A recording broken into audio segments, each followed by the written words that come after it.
Shabbat Shalom. The other day, I observed an interview for an entry-level position. The first question to this 22-year-old recent college grad was as follows. She was asked, "What is your purpose in life? Tell us, what were you put here on this earth to do?" Silence. Well, purpose of life. What 22-year-old can answer that? What 52-year-old can answer that?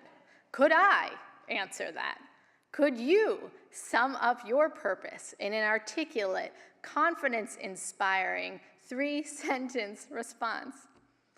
The candidate did a pretty good job, by the way, but it got me thinking, what is our purpose? Why are we put on this earth? That's the topic of my sermon, not too lofty. Hold that thought for a moment. In the Torah portion, this week, Isaac and Rebekah are getting older, and they haven't had kids yet. You know the story. So Isaac prays to God for help, and behold, Rebekah becomes pregnant. Torah says, quote, "The children pressed against each other inside of her." Maybe she was experiencing some sort of pregnancy-related pain. And then Rebekah asks this simple, timeless, profound question. She says, "Im ken, lama ze anochi?" I don't exactly know what it means, but it's something like, if so, why do I exist? Or why am I? Or maybe even better, if so, why am I this? Why am I this? Why are you the way you are? If Abraham was the first Jew, I think we can agree that Rebekah was the first philosopher. Why are we the way we are? Why do we exist? What is our purpose? It's a good topic for Shabbat, where we are meant to stop doing and start reflecting. We have to be on this earth for more than materialism. Stuff is not our purpose. We have to be on this earth for more than professional advancement. Personal gains are not our purpose. We have to be on this earth for more than introspection only. Looking inward at ourselves cannot be our sole purpose. We have to be here for something greater. But for what? What do you really think is your purpose? Do you have one? Does it have anything to do with being a Jew? So Rebekah asks this question, and in the next verse, surprise, God answers her. God says, "Two people are in your belly, 2 nations shall branch off from each other as they emerge from your womb. One people shall prevail over the other, the elder shall serve the younger." Okay then, thanks God for the speedy reply. Wow. Rebekah asks the existential question, and God just tells her the answer, if only. It's an enigmatic verse, so of course the rabbis discuss it in depth. One interpretation says that Rebekah was in pain because every time she walked past a synagogue, Jacob tried to run out of the womb. Every time she walked past a house of idolatry, on the other hand, Esau tried to get out. Typical. The rabbis were obsessed with competition between brothers and competition between nations. Jacob was Israel, and Esau was Rome. Jacob was brains, Esau was brawn.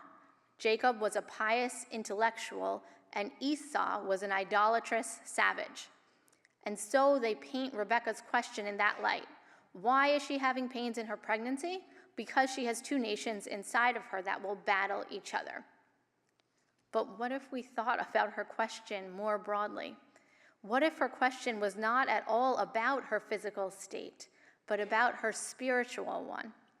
What if Rebekah had the same very question that we do? Why do I exist? As for us, it doesn't really seem to work that way, where we ask God a question about our purpose and we get a 3-sentence response. We tend to be pretty confused about why we're here. We operate at a kind of purpose deficit. There's a gap between what we have done and what we want to do. If your purpose is tikkun olam, are you ever really done?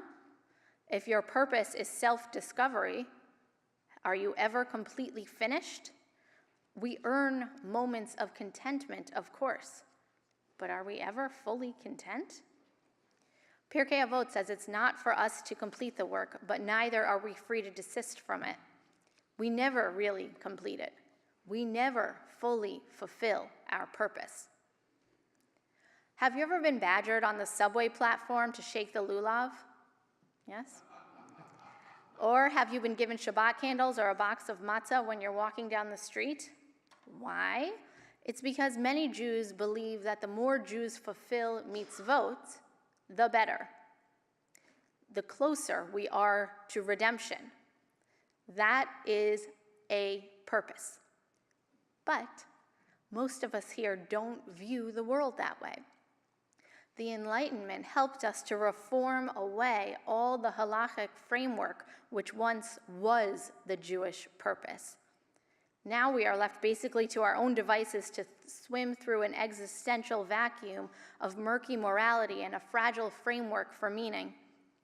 Even before modernity, maybe even since that fall from Eden, we lost our security of clear purpose, and now it's closed to us forever. We exist in this morally ambiguous moment where what we should do is often unclear, and we don't even know what we want to do often in the first place. For us, we're better at critiquing purpose than we are at defining it. If you say your purpose is halachic, we reject it. If you say Jews have a collective purpose to be a light unto the nations and to share moral wisdom, we critique that. We say that we're being particularistic or not inclusive or superior. If you say our purpose is the fulfillment of the Zionist idea, we critique that. We point out all of Israel's flaws, or we diminish our role in that idea because we are diaspora Jews. We can tear down purpose. We're pretty good at it, but we really can't locate it. Might that be worth some reflection in these next 24 hours of Shabbat? Bereshit Rabbah teaches that even those things which you may regard as completely superfluous to the creation of the world, like fleas and gnats and flies, even they too are included in the creation of the world. And God carries out the divine purpose through every living thing, even through a snake, a scorpion, a gnat, or a frog. Even a flea has a purpose. So do we.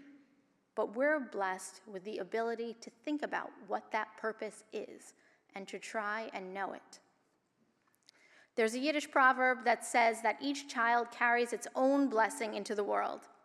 Something I love about how God created the universe is that that proverb is true. There is not one single purpose to life. There are many. Some are collective, some are individual, and each of us has our own specific mission to carry out, an assignment to work on. None of us can be replaced. Your contribution is unique. You're the only one who can offer it. Whatever that contribution is, I hope you cultivate it, hone it, and let it flourish. Only then will we get closer to picking up those glass shards of brokenness and reassembling them into redemption. Shabbat Shalom.